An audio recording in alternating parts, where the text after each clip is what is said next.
All right, we are live. All right, so what is new?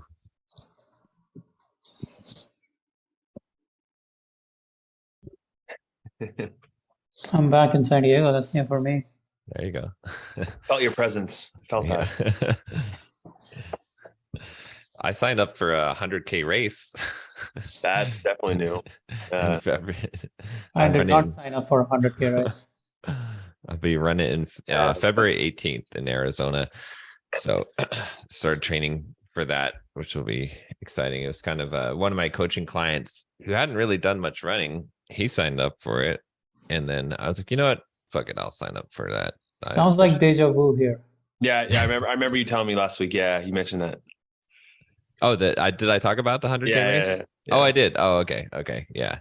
My as I'm getting older, my memory. I did know. You know what my most common phrase is when I talk to people is, I might have told you this before, but I always say that because I think I repeat myself all the time, where it feels like I do. Yeah. It's the Matrix. Yeah, possibly. Cool. Yeah, that's exciting. My the girl I'm dating, she wants me to do a which is this like baby steps compared to what you're doing, but she wants me to do a Tough Mudder, and I was just like, maybe.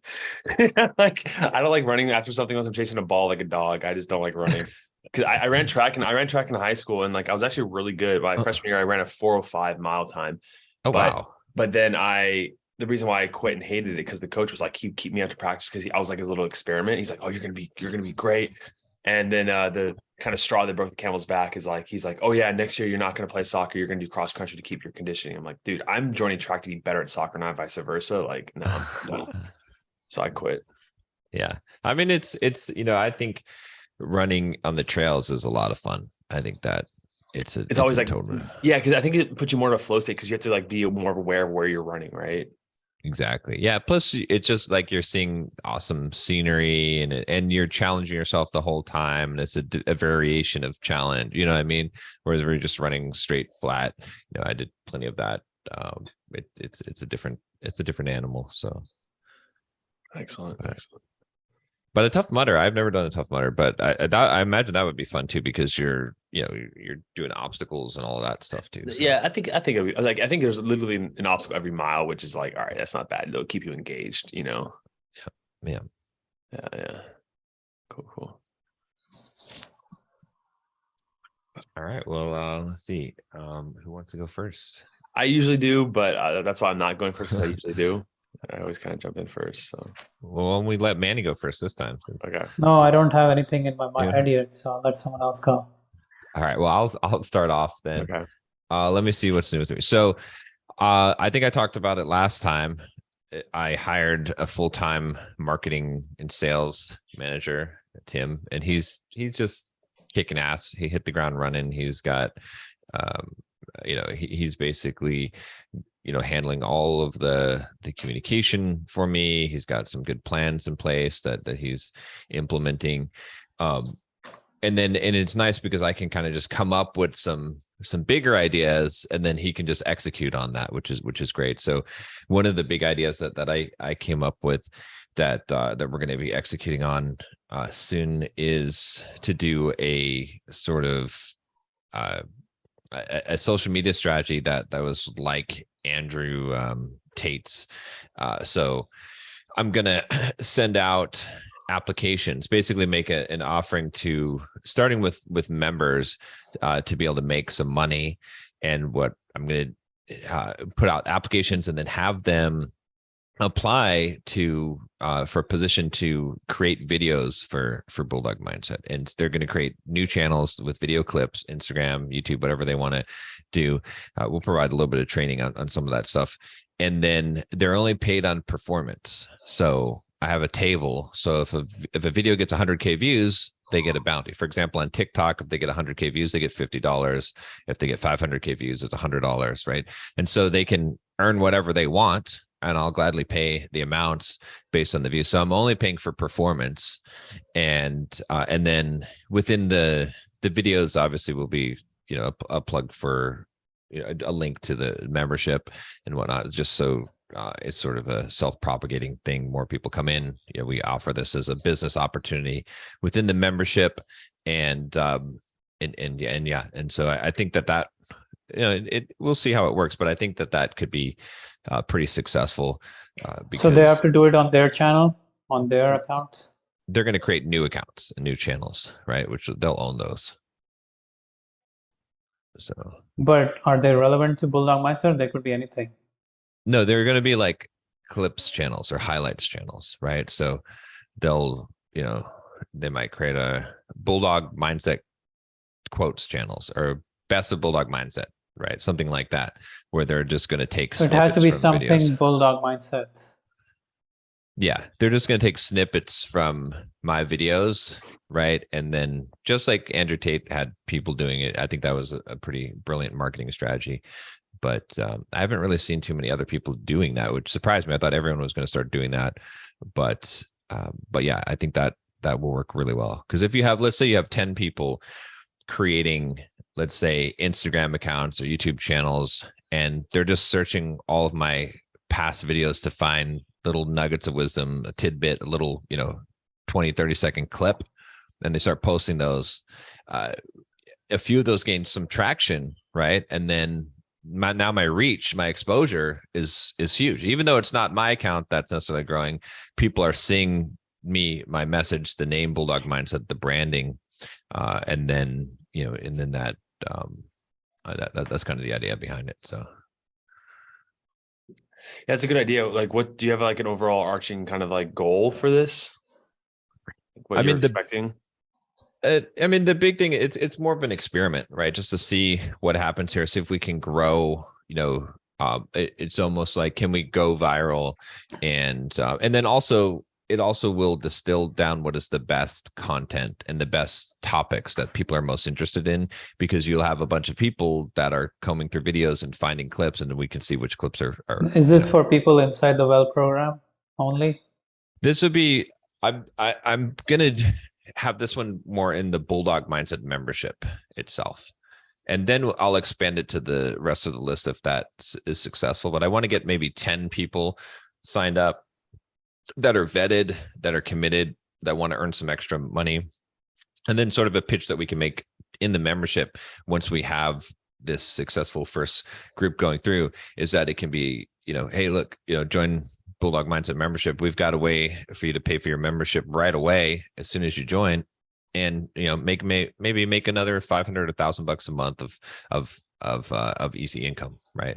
Because it really doesn't take much. If someone's really dedicated to this, with the pay table that I have, they can easily make themselves $1,000 a month. It's really not that difficult. They just have to find a bunch of clips and put those out. It's the content's already created for them. They just have to literally edit them. And then you can make ads saying, hey, do you guys want to make $1,000 a month? Exactly. Yeah. So I kind of want to see where it goes, see if we can get this successful. And if it does, then there's a lot of different options to take this. So. That's and really then cool. I'm excited to see what happens. Yeah. It'll be fun. We'll see. And then what else I got going on? I bought a drone, like one of these little mini drones to do some filming. I'm gonna do like some filming of some runs. It has a follow command on there, so I can go for a run on a trail, for example, turn on the follow, and it'll follow me and keep filming from that. One thing that I learned, which was interesting this week, because my goal for December is to make one video. I'm just making one video in December. It's gonna get, and my goal is for it to do 100K views. Right. So in what time frame? That's a good question. I would say within the first week. 7 or days. 2. Yeah, maybe 2 weeks. We could maybe say 2 weeks, because at that point it loses momentum, right? So so the goal is, I thought, and it's a pretty big goal, but the idea is like, well, what would it take to make a video that gets 100K views? That's what I want to do. And I've been talking to Nikhil about that on the coaching call. I was basically like, maybe I should get some coaching from you on the YouTube side of things. And one of the things that as he kind of went over some stuff with his videos and stuff. And one thing that really just stuck in my mind, he talked about a little bit about this, but is that that it is pretty obvious is that things should have a story, right? It should have a story arc, right? All videos, and then I realized it's like, you know what? Every single piece of content, every single thing that I do should have a story, right? So I've been experimenting with that. I did like an Instagram story this morning that was actually a story. I did my run this morning and I showed different shots and footage and put it together without saying a word to tell a story of what happened this morning. And I want to see how that works. But it's just something, you know, that I'm adapting now is like everything that I do, every content piece that I put out, it should tell some kind of a story. What is a story that I'm creating? I think coming from that frame will be a lot more successful. So, you know, I've got all the camera equipment and stuff here now. I'm gonna create you know, this video for December that's going to be scripted out 100%, multiple scenes. I'm going to treat it like I'm making a movie.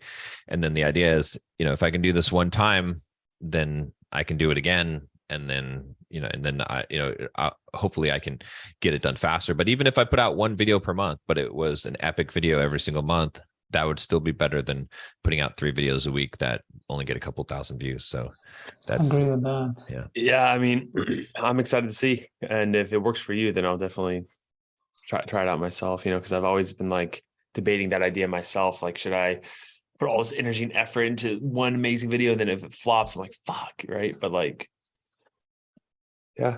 I mean, so how do you come up with the idea for the video? The idea, I have a few ideas that I'm thinking about. I think what I might create for the video, I mean, I can do one on financial and recession and like how to, like, in the economy and how to recession proof yourself and investments and what to do in this new economy and for 2023. I think a lot of kind of financial YouTubers have been doing stuff around that with a lot of detailed data and whatnot. But the one I'm kind of leaning towards is the story that I never told you, the truth about my life, right? And talk about getting divorced and talk about, like, you know, all of those things, right? Like, tell the full story. I know that will go crazy with my viewers, right? And a lot of pieces of the story have come out, you know, but I haven't ever put together the full story and documented that. I think that would, and again, it would extend beyond my viewers as well. And it's an emotional story. It's personal, right? It's and it's something a lot of people could relate to or would be curious about. So, and people will spread it for me. So that's what I'm kind of leaning towards. That'll be a difficult one to make, but yeah. That's so interesting. That's kind of the plan there. And then and it's good too, because now that I've got, you know, Tim in place with handling the sales and marketing, I mean, literally I look at my weekly planning and my backlog and I have nothing for the first time. I have a few things that are left for today, a few tasks that I need to do, but everything else is completely clear. Besides, you know, all I have to do every week right now is just do coaching. That's it. Everything else is up to me what I want to do this week. So how's that feel? You guys running? What's that? I asked how that felt. It feels good. That's what I want, you know, because I want to now be able to just focus. And one thing I was thinking about too, the concept I had yesterday is I was like, what would happen if everything I did in life, right, you know, to the extent that I could, I put my full heart into every single thing, right? So if I'm making a story, I'm putting my full heart into that story. If I'm making a video, whatever I'm doing, whatever work I'm doing, I put my full heart into. Now, again, it's not practical that you can do that on every single thing, but as much as possible. And if that's a concept that you have in your mind, right? Because I think a lot of what I've been experiencing in the last 6 months, a year, just feeling shitty about the videos, just feeling shitty about the work I've been doing. And, you know, I'm making more money than I ever have, but it doesn't feel like good. And part of it is because I'm not putting myself into the sister concept to what you just said, and it almost goes hand in hand. If you want to like be fully into something, put your whole heart into something or whatever you're doing, you actually have to do a lot fewer things. Yeah. That's the only way. You cannot do it for 100 things. You can actually only do it for 1 or 2 things at best. Exactly. Right. Yeah.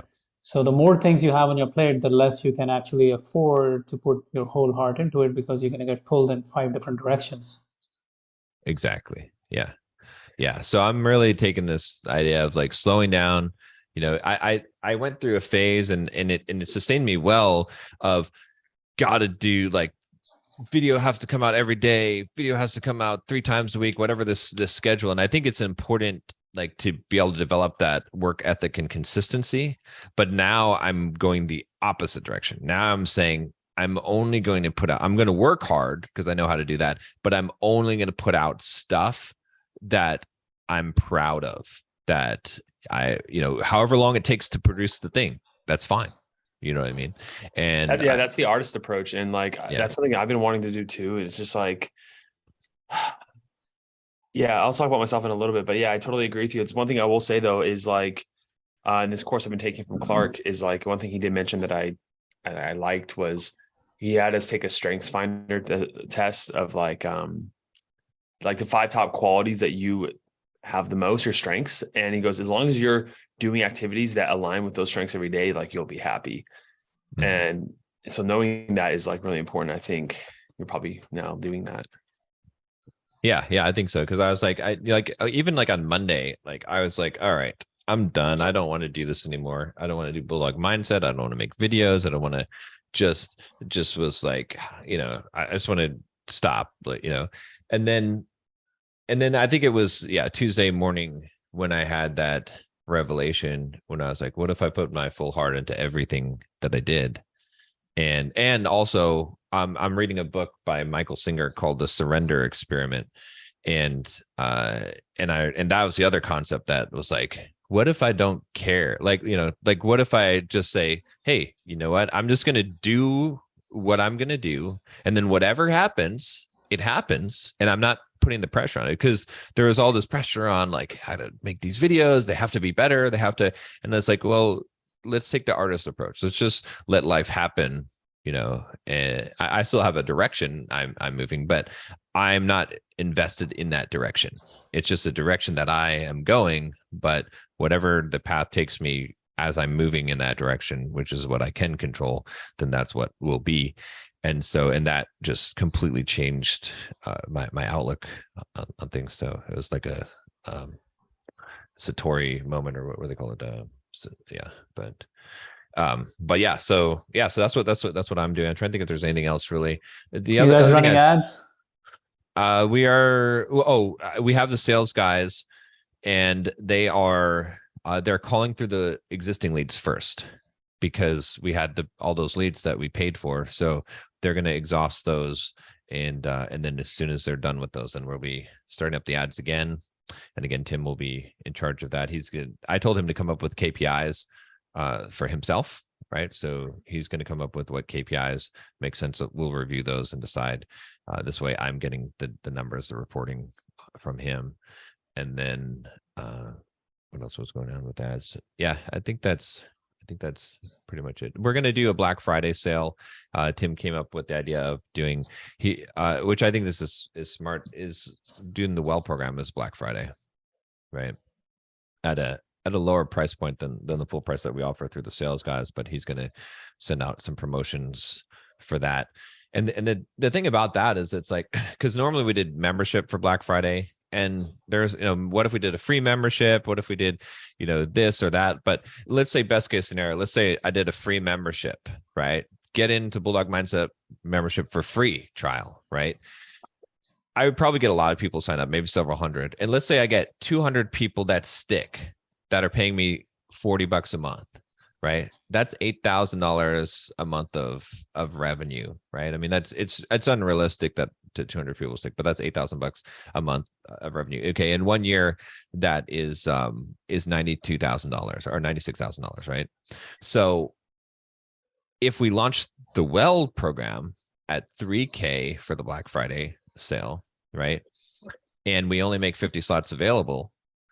If we sell 50 slots at $3,000, that's $150,000, right? Even if we hit half those numbers, right, we would still be at 75 grand. You which would is gonna still be a sell lot it better. on a sales call? No. This one won't be a sales call. The price will be low enough to not have the sales call for it. So here's the thing. Like I've been having this dilemma too about Black Friday, and maybe I'll just pick it up where you left off because that's partly what I'm kind of thinking about. In the sense, I'll just pick up as Yeah. me No, talking go ahead. about Yeah. business. I've been thinking about Black Friday, and initially my hunch was like, do we sell Focus Box? Do we sell Quantum Leap?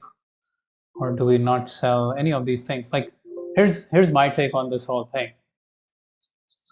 I don't want my users to feel that they're getting a better deal at a later time for something like Black Friday, because then it creates, in my mind, a bad customer experience for them, because they're like, man, I should have waited. You told me the price is going to go up and now the price is going down. What's going on? And they stop like believing in what we're doing, or they don't like, they're not happy about it. And the other side of the equation is also like selling something that requires some sort of a training or some sort of an indoctrination or some sort of a webinar or something. They already have to go through the entire process to feel like they're ready to buy, and then on that day they just will pull the $3,000 trigger or something, or $1,000 trigger.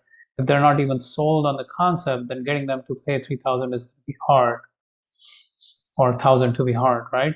So it's almost like before Black Friday, they should have already consumed all of the training, so that on day of Black Friday, we offer them a discount. But then the part of me is like, do I even want to offer them a discount? Because someone in the past has paid more, so I don't want to offer a discount. So I'm like, I don't want to sell Focus Box because I don't want people to get a better price than what our other users have gotten. And it's going to be harder for those who haven't been indoctrinated to actually get that damn thing. While if there's a sales page where the sales page does all the heavy lifting and explains the product, and it's not something that people have bought recently for whatever price, then it's easier to sell the damn thing. So that's what I am kind of struggling with right now. Like, what do we do for Black Friday? Let me ask you a question about this. All right, for both of you guys.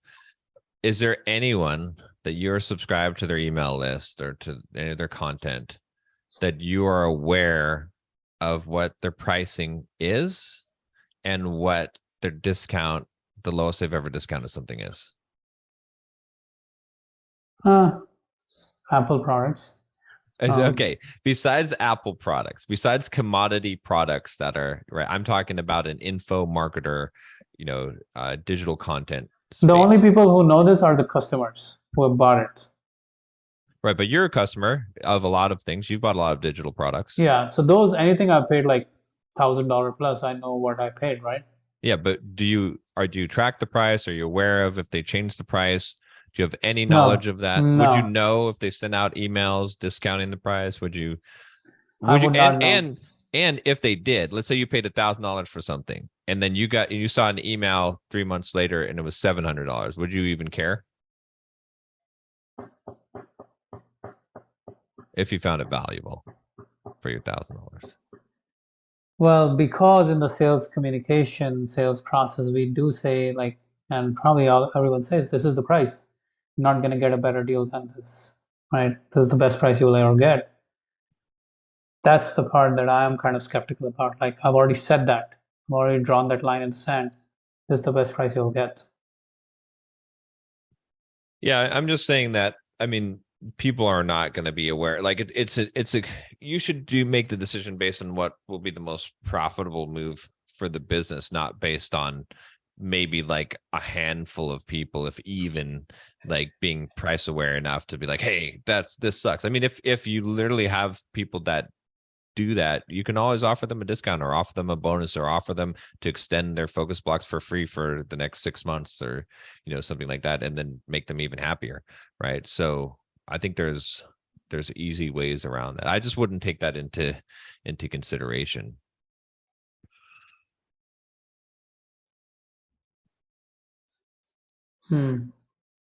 Well,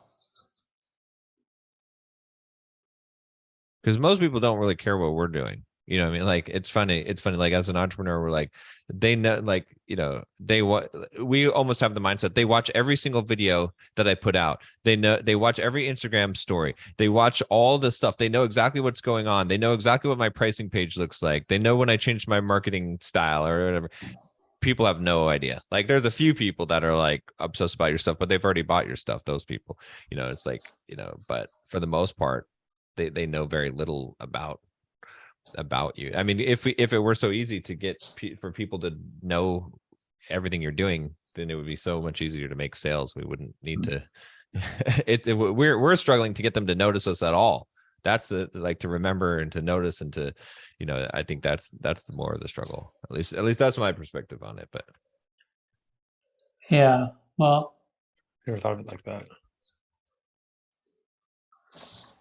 What's your concern, Manny? If well, the concern is that whenever, like, when we tell people like this is the best price you'll get, we're kind of going against that integrity of like this is the best price you're gonna get, or the price will go up, and now it's like, okay, it's a different price, and now it's a different price, now it's a different price. So it's like that is a part I'm like debating in my mind. The other side of it is to offer something else and not offer focus blocks, because then it's easier to like not have to worry about it, because we sold a portion of the program, not the whole program.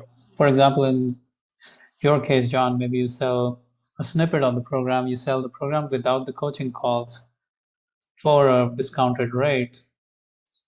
And then they can sign up for coaching calls, and then they still end up paying the same rate as everyone else, but they got in the content at a pretty good discount just to get in, to get started. I'm just giving an example of like different ways to think about this challenge, this conundrum of like, how do you price something at a discount when people have bought it at a higher price?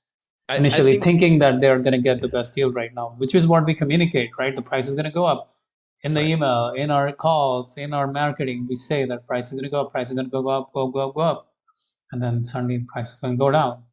Well, it's still true. I mean, I think Black Friday is an exception to that, right? Special holiday discount deals is not like, you know, is not, if you tell someone this is the best price that they have, it doesn't mean it's always the best price. It doesn't mean that there's never going to be some kind of a discount or special or something that, you know, and it doesn't mean that the price isn't going up in the future, because the standard base price will go up on a thing. I mean, if you really feel like that, the other option is to just add something else to the bundle, to add something like, so that you can, you know, so that it's the price is still, you have like, this is the best price on these things together. You know what I mean? You know, that I think that's another option, but I think I don't think there's any point in being too overly concerned about that in terms of. So the way you guys are going to do it, you're just going to send them to your sales page with the VSL on it? Yeah. Well, like a 15-minute VSL to buy button? Yeah, I think so. I'll see what Tim wants to do with that, but he's yeah. But is it a separate asset you're going to create, or existing assets? You mean the sales page itself? Yeah, it'll be a separate asset. The sales page, a Black Friday separate video, separate all of that. I don't know if there'll be a separate video. I don't know if that'll be necessary. I'll see what Tim says about that, but there'll be a separate asset as far as the sales page itself. Yeah, that's interesting. But I mean, obviously you want to lead with your best and most profitable or offer for Black Friday, right? Yeah, I personally like many. I know this is like I know this is like irrational, but like I personally don't like doing sales, because like for me too, it's like I attribute things going on sale with like kind of watering it down as a product, and that's totally fine if other people do it. As just that's how I see it, my products, and it's a little egotistical, but it is what it is. And that's, so I personally don't like sales, but Marco, he likes to do sales, and it's just like that battle between. But yeah, I understand your other side of it as well. So, and again, I would agree with that. You know, you don't want to do sales all the time and whatnot, but Black Friday is like, for entrepreneurs, it's like free money. Like you kind of have to do a you miss out because You people have are to ready do to Black buy. Friday. No Yeah. question. You have to do Black Friday. Yeah. Question is, can you structure a deal that doesn't kind of affect any other offers that you have in play? For example, another way I would think about, as we're talking about this, like maybe offering a different pricing plan or a payment plan, not necessarily changing the price, but payment plan. For example, in your case, as you were talking now, maybe you just say the price of program is 5,000, but you can get started today for just $500 for the first month. And then later on you pay the price, something like that, because then it's an easier pill to swallow for people. A $500 payment. I'm just thinking out loud here. Like, do we offer? The thing about Black Friday though is that people like Black Friday is sort of built on the expectation of steep discounts that you've never seen before, like ridiculous.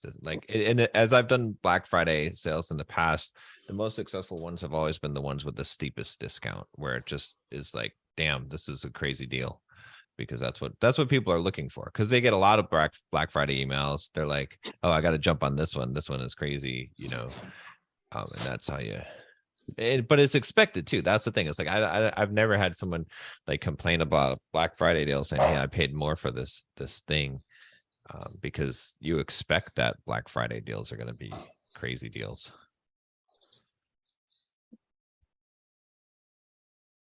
Yeah, because I've been debating about creating a different offer or maybe selling a different product for Black Friday, just so that it's not the main product that we sell.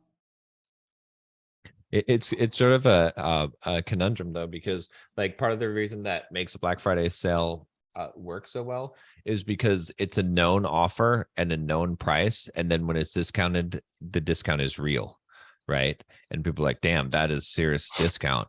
And so if you obscure it and make it a different offer, it's still an offer, but it's not as effective, I think, than that. Just like you said, like you notice if an iPhone went on sale, right? But it'd be hard to figure out if Apple is like, okay, you can get an iPhone and an AirPod and an Apple Watch, and and then when you add it all up, it's like a $200 discount off of the entire thing. You'd much rather get a $200 discount off of an iPhone. You'd be like, that would go insane. People would snatch that up. But not to say that the other one wouldn't work at all, but that the whole point of it is to make it real simple math. It's like, okay, this is a steep discount. At least that's how I think about it. But yeah, something to chew over now. Haven't really have been like going back and forth between doing Black Friday or not doing Black Friday because of this. Yeah, maybe I'll do one of my tried and trusted, like, because there's double your productivity by 5 p.m. tomorrow, and now we fit focus blocks into it, so that way people still get to use focus blocks and try it out as a result of buying the product.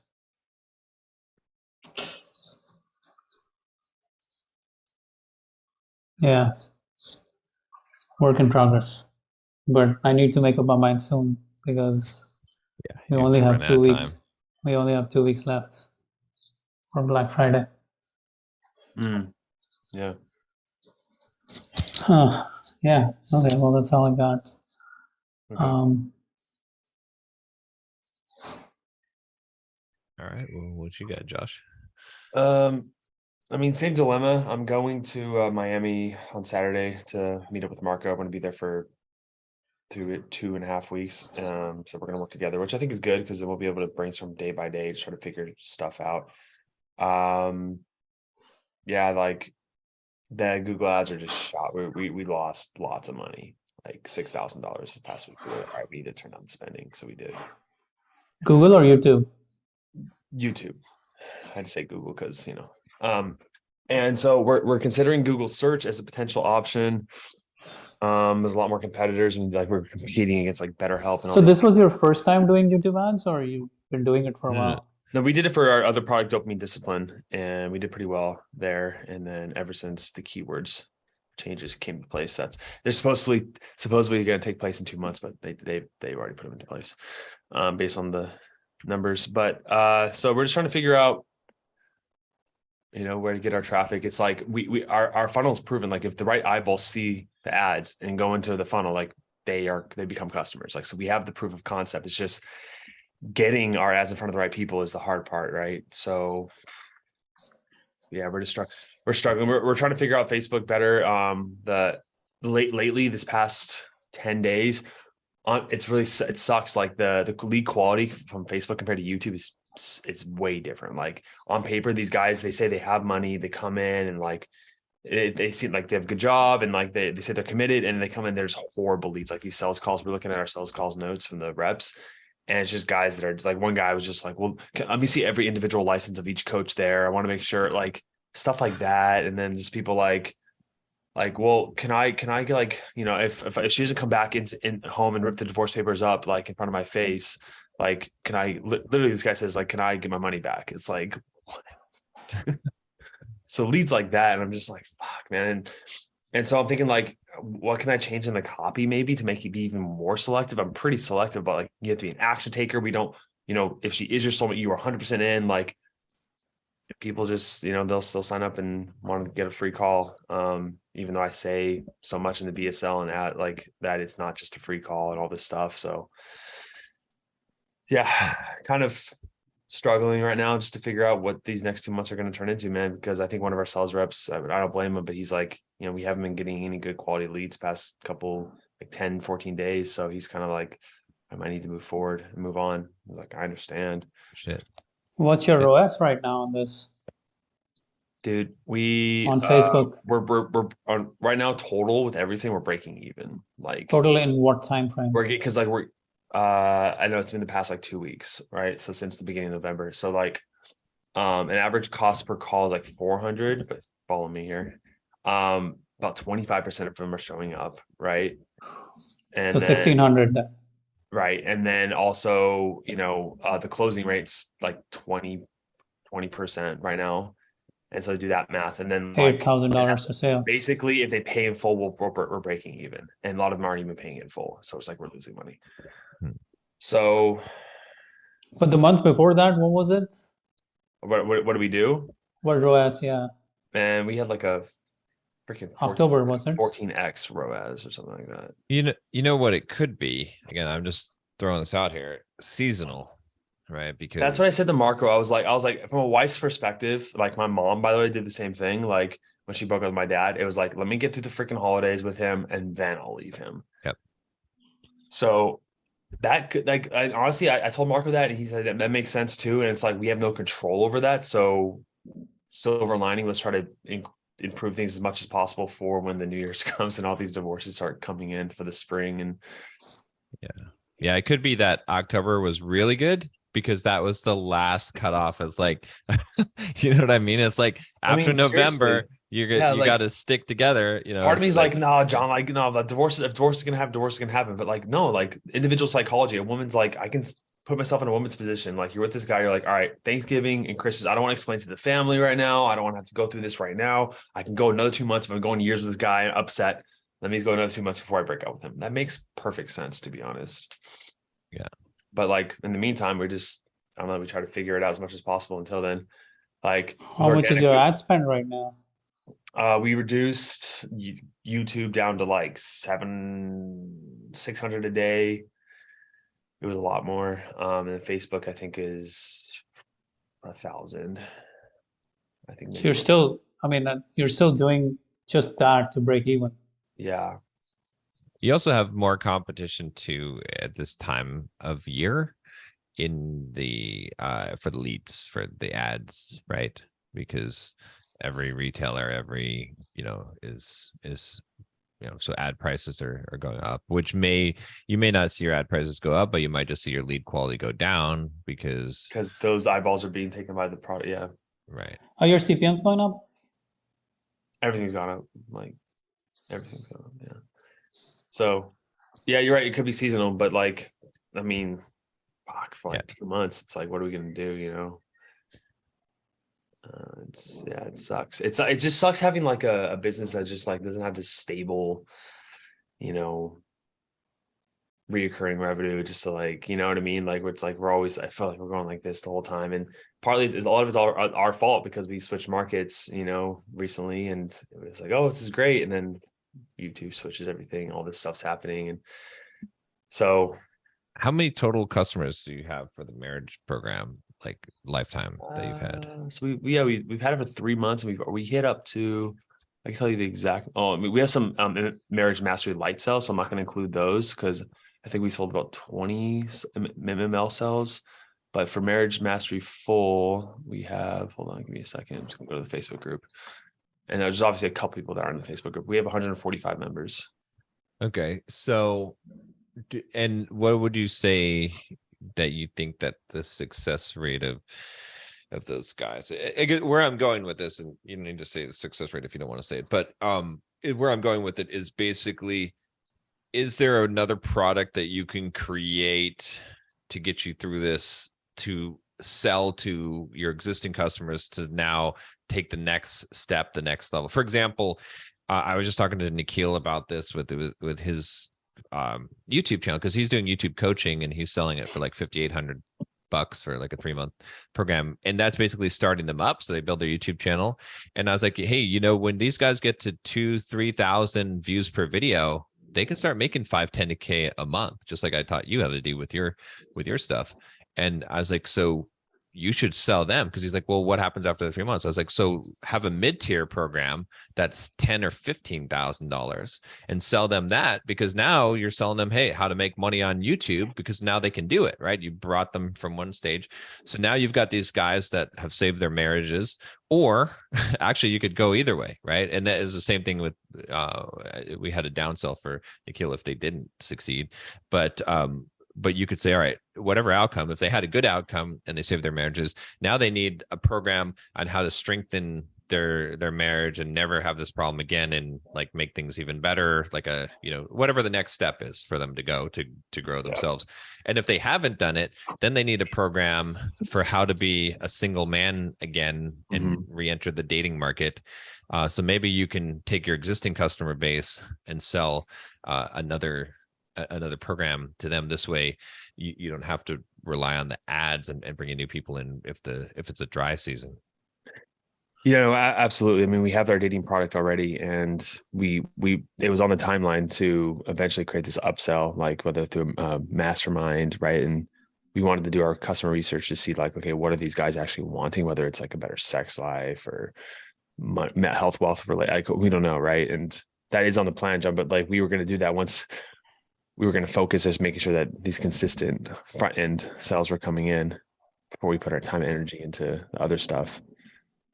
But it's on the I don't think it's a priority right now, right? Am I wrong? I mean, like, I think like right now I need to fix this giant hole in our business, right, where we're not even getting the people coming in.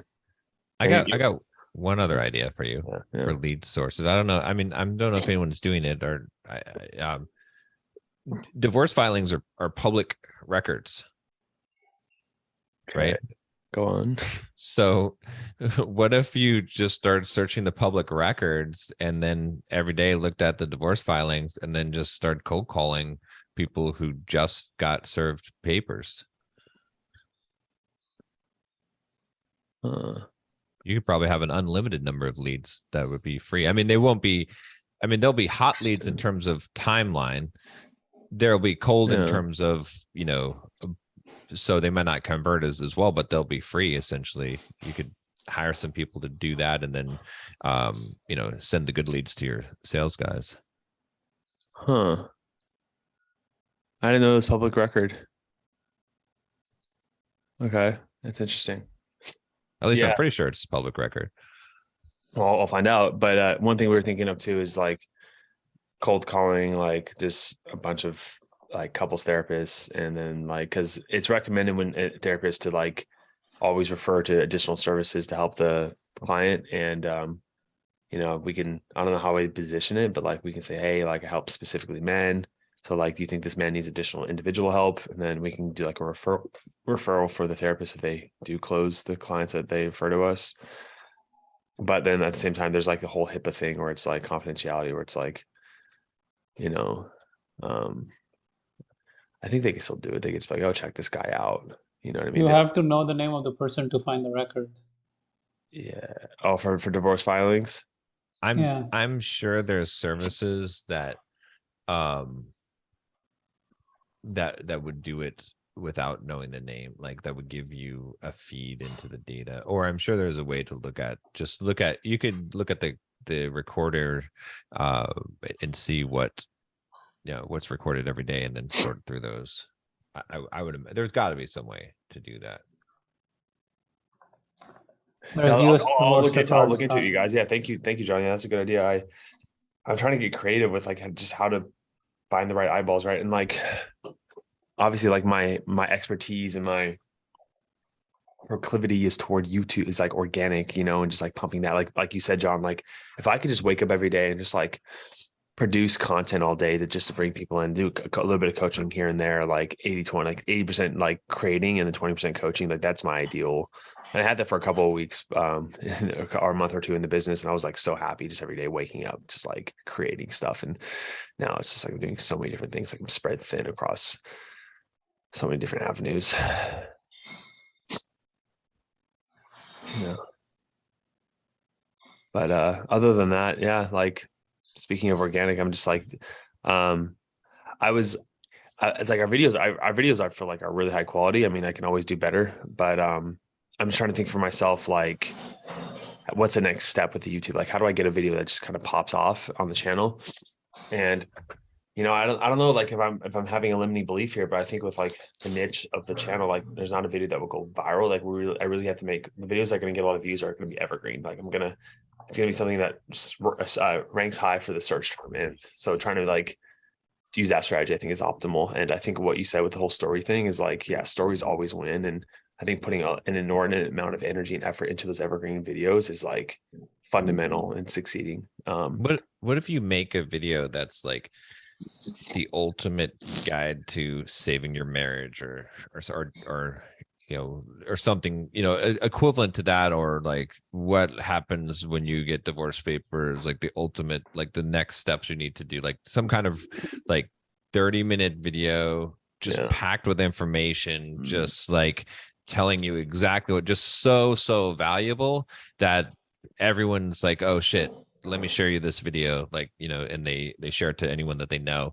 and then that becomes just a huge lead. No, it's funny is like I probably will end up doing that just to test it out again, but I've tried that multiple times on the other channel for like NoFap and for dating, like, and those videos never performed well. It could have been like the way I structured it and created the video, sure, but like the videos that did the best had like a unique angle to like NoFap or unique angle to dating, like, you know what I mean? It was like NoFap God mode, like something like that. And I know the audience is a lot different. I can't say like how to save your marriage like a emperor is like that. I don't think that would, maybe that would work. Who knows?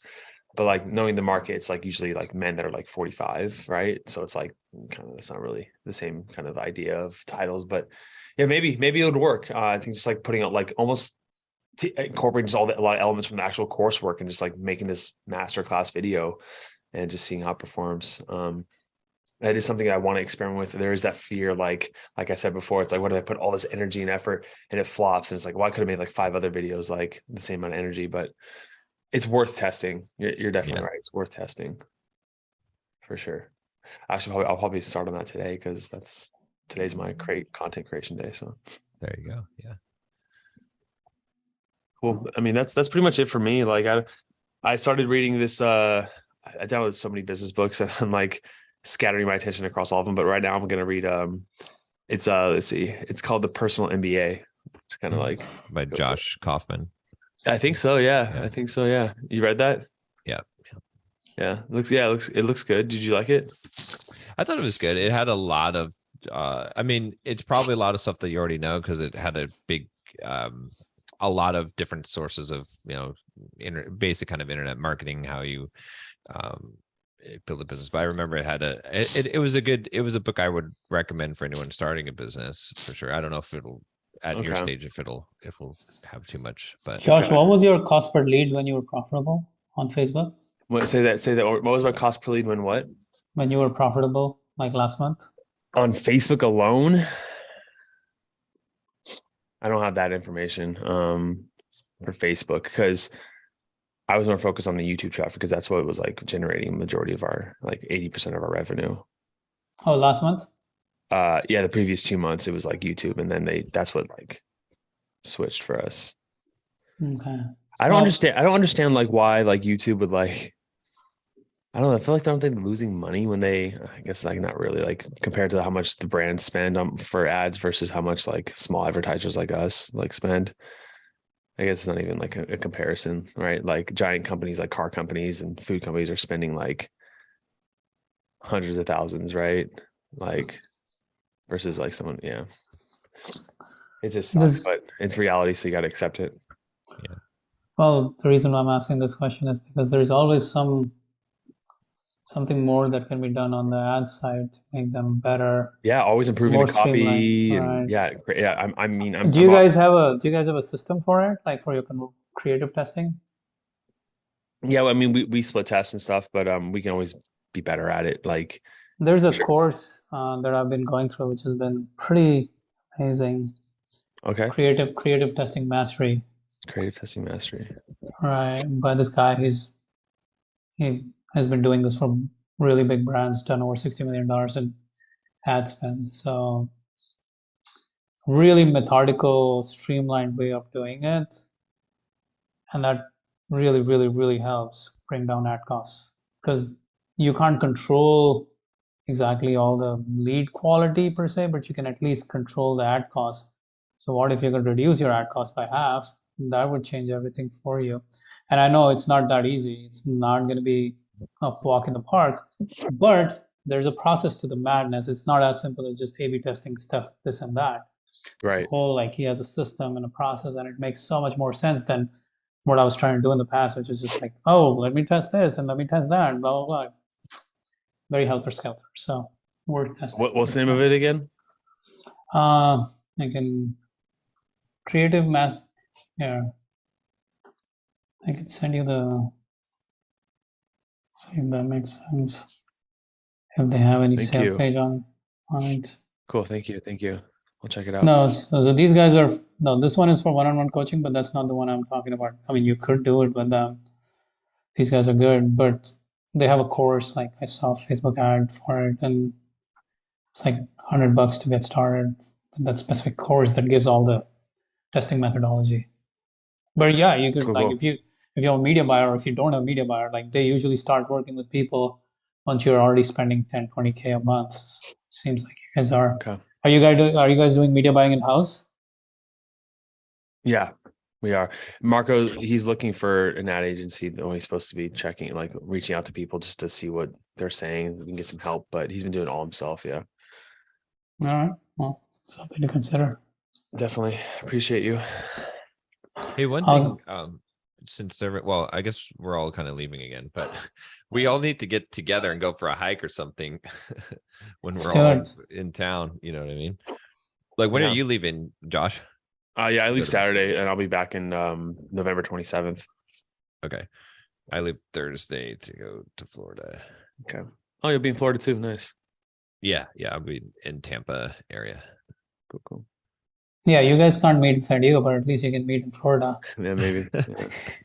Yeah, but maybe when we all get back, then we should all go for a hike or something. Absolutely. Yeah. Yeah. It sounds like fun. Sure. Cool, guys. All right.